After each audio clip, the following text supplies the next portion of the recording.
Assalamualaikum warahmatullahi wabarakatuh. Oke, untuk malam ini materi PBO yang akan Ibu jelaskan adalah Ibu akan mengulang lagi materi yang minggu lalu ya. Karena sepertinya kalian masih banyak yang belum mengerti. Nah, sekarang Ibu harap kalian dengarkan baik-baik materinya. Oke. Nah, kita masih akan membahas mengenai konsep berorientasi objek. Oke, kemarin ini udah Ibu bahas, Ibu akan jelaskan sekali lagi. Jadi di dalam konsep berorientasi objek, nanti kita akan mengenal yang namanya kelas dan objek. Nah, untuk bahasa pemrograman sendiri, kita akan menggunakan bahasa pemrograman Java. Nah, jadi apa itu kelas dan objek? Kelas itu adalah sesuatu yang abstrak. Dan kelas itu juga merupakan rancangan suatu objek. Jadi kelas adalah pembentuk objek. Jadi objek itu ada di dalam kelas. Di dalam kelas itu terdapat objek. Nah, kita bisa menggunakan definisi kelas untuk membuat objek dari tipe kelas. Oke. Kelas abstrak. Nah, apa itu kelas abstrak? Kelas merupakan satu lebih objek dengan persamaan atribut di dalamnya dan mempunyai satu atau lebih objek di dalamnya. Sesuatu bisa dipandang sebagai kelas atau kelas abstrak itu tergantung dari konteksnya di dalam sistem ya. Nah, contoh misalkan di sini di gambar 31, gambar 3.1 ada kelas orang. Kelas orang dianggap kelas abstrak dalam sistem perusahaan yang berisi kelas manajer dan kelas karyawan. Tapi dipandang sebagai kelas dalam sistem alam yang berisi orang, bintang, binatang, dan tumbuh-tumbuhan. Nah, ini di gambar 3.1 adalah contoh kelas abstrak dan hierarki kelasnya.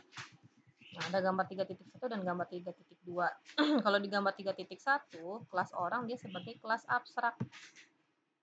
Dia mempunyai kelas lagi di bawahnya, kelas manajer dan kelas karyawan. Tapi kalau di gambar 2, beda lagi. Nah, tadi di sini ada penjelasannya ya.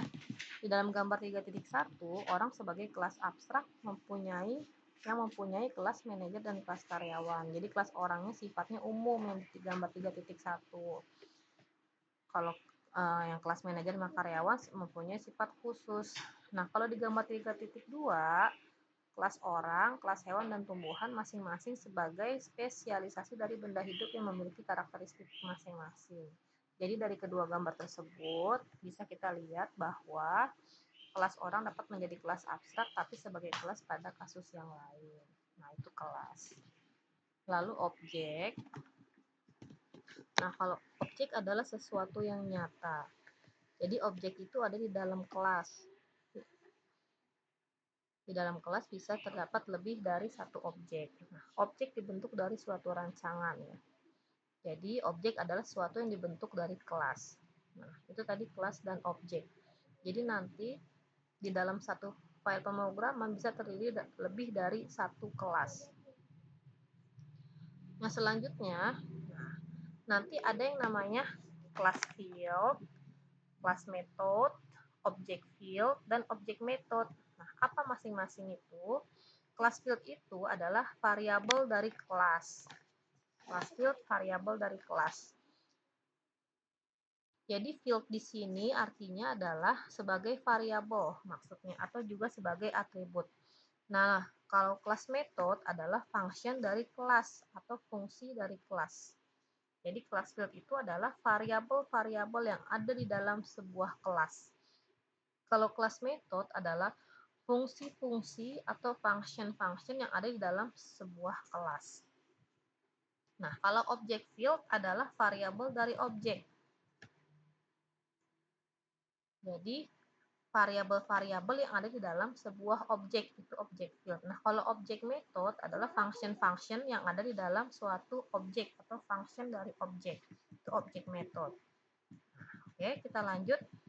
Jadi, pada saat kita mendefinisikan kelas, ada dua hal yang harus kita masukkan, yaitu atribut atau field, itu adalah variabel ya.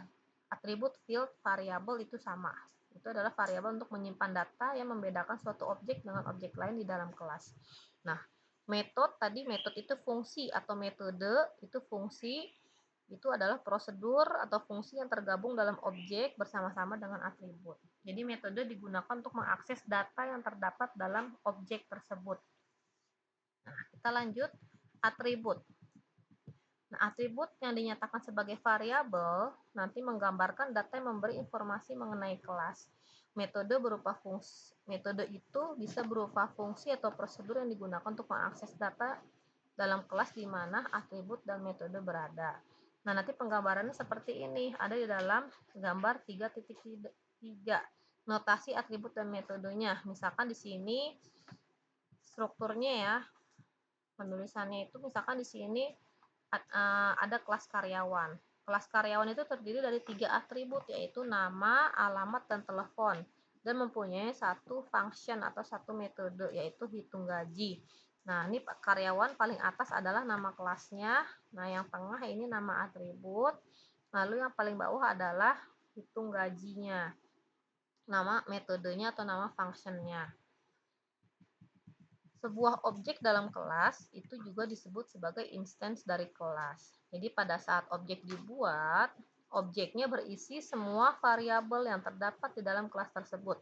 Jadi tadi udah dijelaskan di atas ya, ada 2 macam variabel dalam kelas, yaitu variabel kelas digunakan bersama-sama oleh semua objek dalam kelas. Bila nilai variabel kelas berubah, nilai baru akan tersedia bagi objek dalam kelas tersebut. Dan variabel objek. Variabel objek itu disebut juga sebagai instant variable, di mana setiap objek mempunyai salinan variabel dari pendefinisi dalam kelas. Nah, ada contohnya. Nanti kalian bisa langsung mencobanya pada editor. Editor yang kita gunakan untuk menuliskan pemrograman Java adalah JCreator ya. Bebas sih sebenarnya editor. Sebenarnya nulis di Notepad aja juga bisa. Tapi JCreator itu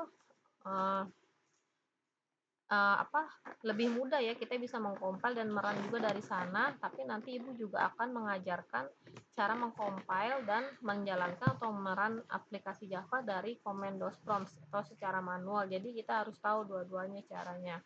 Nah, bagi kalian yang sudah instalasi Java Development Kit-nya, versinya kemarin yang 10.0.2 atau boleh versi selain itu di bawahnya boleh. Setelah itu setting kelas. Oh ya, setting path maksud Ibu, nanti setting path akan Ibu jelaskan lagi di bagian tersendiri ya. Nah, sekarang kita bahas modulnya dulu. Setelah setting path berhasil, silakan kalian restart program komputernya, laptopnya, lalu kalian buka lagi Java-nya, buka command prompt, ketikkan javc, enter. Nah, jika sudah berhasil, maka berarti dia sudah jalan, Java-nya sudah bisa digunakan, baru bisa kita menuliskan program contoh seperti di bawah ini yang 3.11.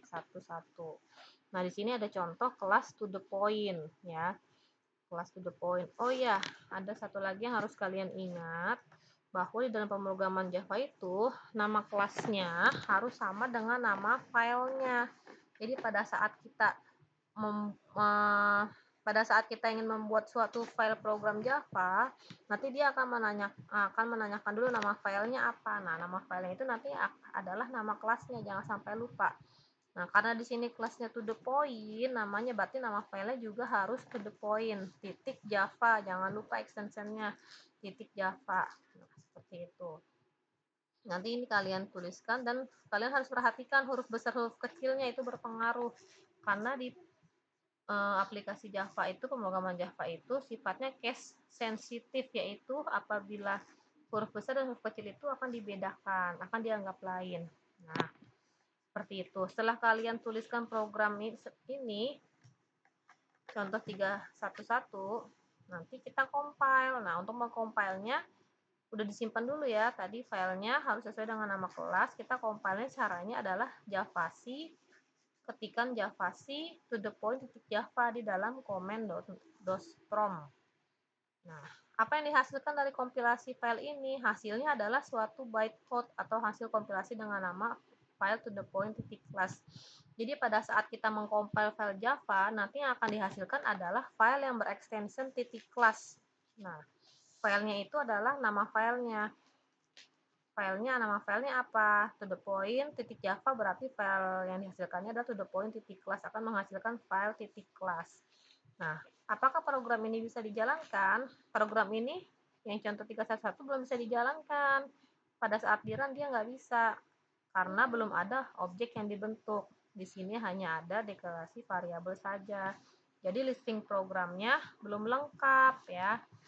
Oke, kita lanjutkan. Sekarang ada lagi nih di bawahnya, kita harus buat objeknya. Kita masuk ke materi tentang objek. Nah, untuk menggunakan objek, untuk membuat objek, gunakan keyword new yang diikuti dengan konstruktor dari kelas tersebut. Nah, di sini kita bikin file baru, namanya kelas origin printer. Perhatikan nih, O-nya besar, P-nya besar, harus sama persis, nama filenya juga harus seperti ini. Kelasnya kelas origin printer, nama filenya juga origin printer. Nah, di dalam kelas origin printer di sini ada kelas lagi nih, kelas utama, public static void main, ini kelas utama. Nah, di dalam kelas utama ini kita membuat objek.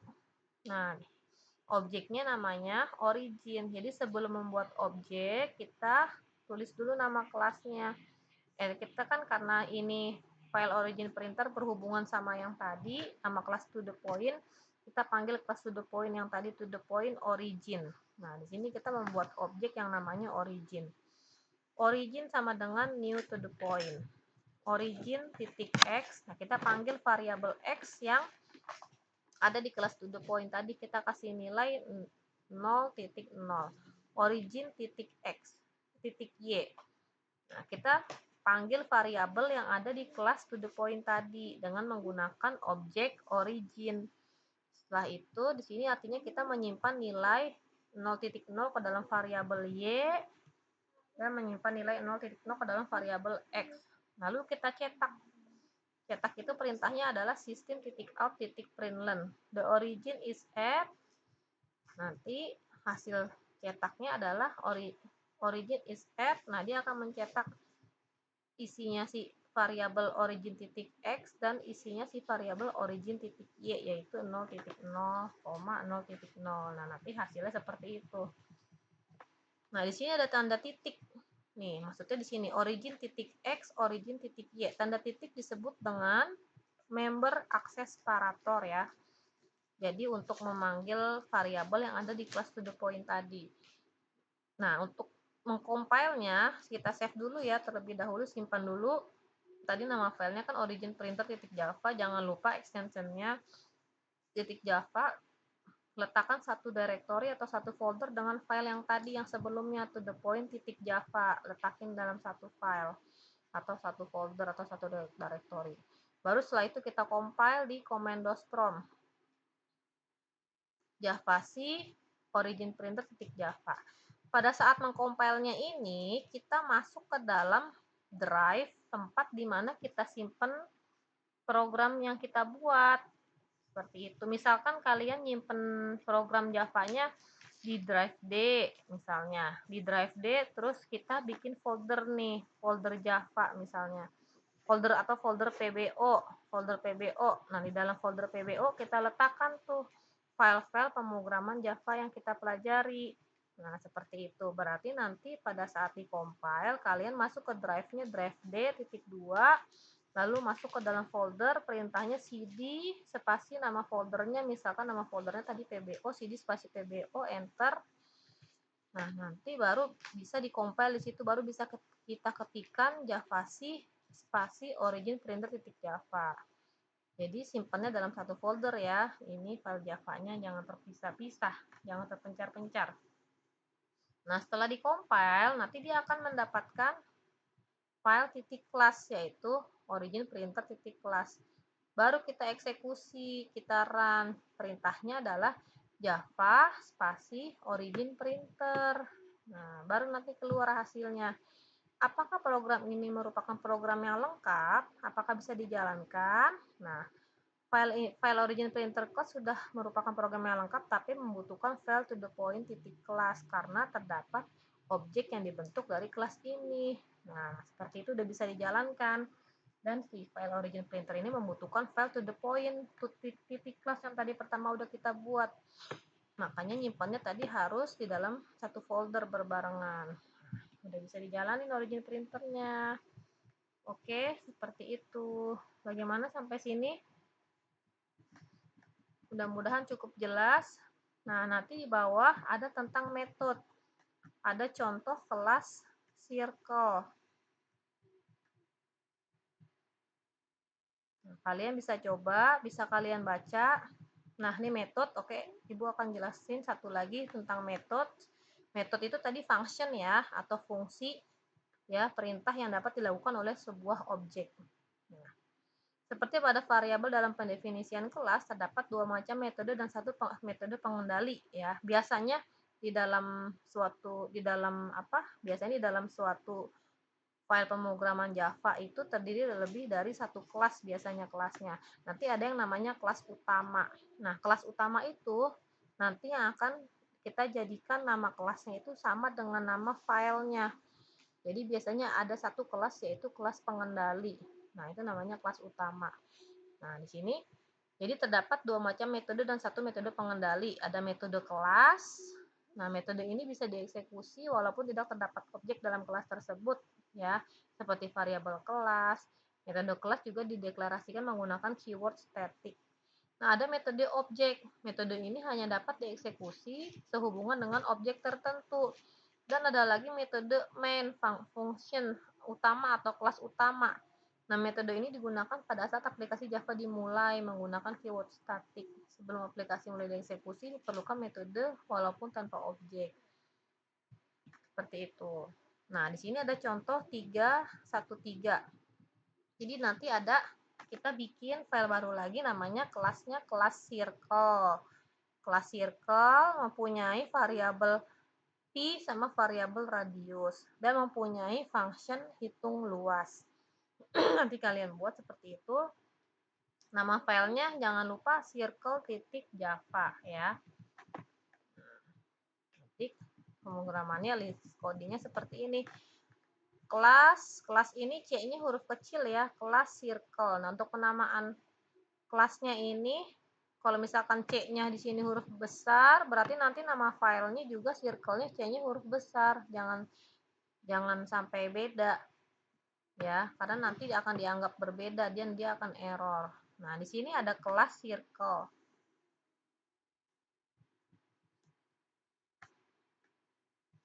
Nah, kelas circle tadi ada dua variabel. Kelas circle ini juga sebagai kelas utama ya, karena di dalamnya ada public static void main.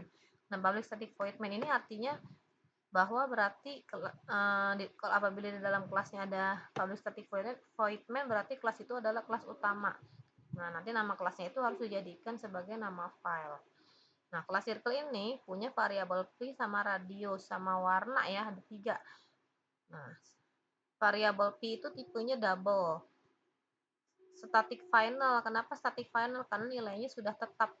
Pi itu nilainya sudah tetap yaitu 3,14. Lalu ada variabel radius, tipenya double juga. Dikasih nilai 10. Lalu ada variabel warna tipenya string. Tipe datanya masih ingat ya tentang tipe data waktu semester 1 ya, di pelajaran algoritma sudah diajarkan warna tipenya string tipe datanya.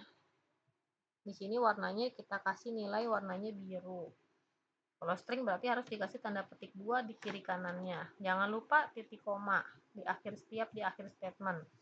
Nah, setelah kita deklarasi variabel, lalu kita mulai untuk membuat functionnya atau metodenya untuk menghitung luas lingkaran. Di sini kita ada function yang namanya hitung luas. Dia mempunyai tipe data yaitu tipenya double. Nah, di dalam function hitung luas itu ada perhitungan untuk menghitung luas lingkaran. Rumus luas lingkaran itu kan pi r kuadrat ya. Pi kali r kali r. R-nya radius, pi kali radius kali radius. Return nantinya mengembalikan nilai. Setelah itu ada function utamanya, public static void main. Nah, ini function utamanya nih. Nah, di dalam function utama ini kita buat objek. Di dalam function utama ini kita membuat objek. Cara buat objeknya gimana? Kita ketik dulu nama kelasnya, circle, lalu kita buat objeknya nih, terserah nama objeknya, link. Di sini nama objeknya adalah link. Circle link artinya kita membuat objek yang namanya link, sama dengan new circle artinya di sini mendeklarasikan objek yang namanya objek link. Nah, baru setelah itu bisa kita panggil tadi metode hitung luasnya dengan objek tersebut. Kita cetak sistem out println dalam kurung, kita cetak luas lingkaran sama dengan luas lingkaran itu ngambil nilainya dari metode hitung luas tadi. Tapi kita harus panggil dulu nama objeknya, yaitu link titik hitung luas. Jangan lupa kalau function dia harus pakai kurung buka kurung tutup. Nah, kurung buka kurung tutup, lalu ada kurung tutup lagi ya untuk yang paling luarnya titik koma. Lalu sistem out println kita cetak warnanya. Warna diambil dari mana? Dari variabel warna. Tapi kita harus panggil dulu nama objeknya, link titik warna. Nah, seperti itu, tutup kurung kurawal. Jangan lupa kurung kurawalnya ya. Setelah selesai menuliskan pemrogramannya, kita save, lalu bisa kita compile dan kita run hasilnya seperti apa. Oke, seperti itu.